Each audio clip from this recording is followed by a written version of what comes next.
What I am saying is that as long as an heir is underage, he is no different from a slave, though he owns the whole estate. The heir is subject to guardians and trustees until the time set by his father.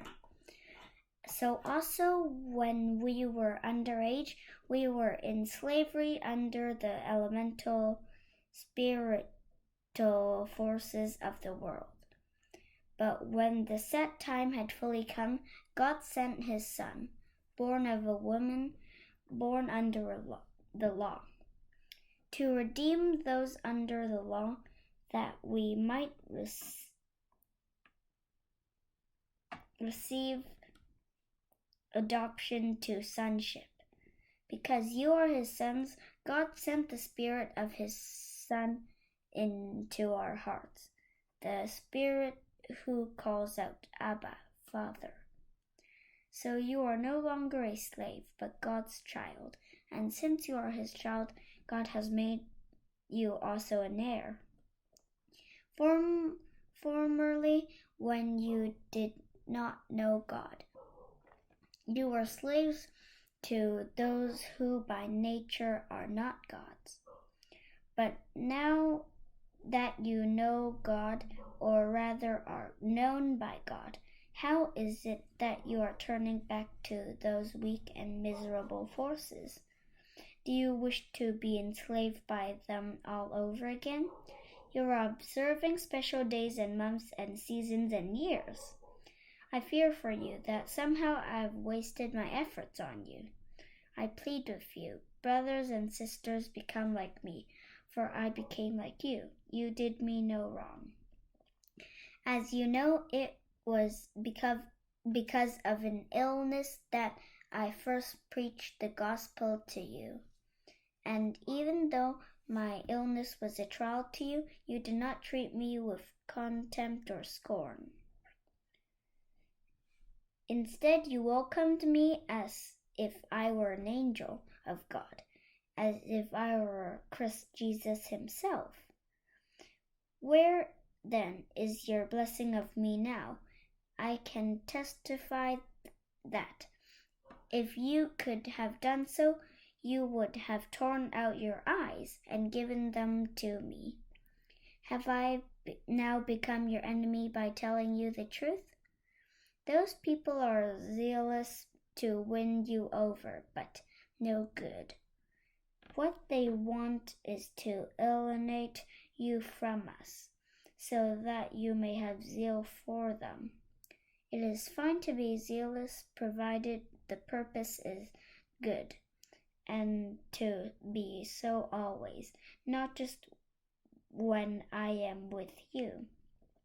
My dear child, for whom I am again in the pains of childbirth until Christ is formed in you. How I wish I could be with you now and change my tone, because I am perplexed about you. Tell me, you who want to be under the law, are you not aware of what the law says? For it is written that Abram had two sons, one by the slave woman and the other by the free woman. His son by the slave woman was born according to the flesh, but his son by the free woman was born as the result of a divine promise. These things are being taken figuratively. The women represent two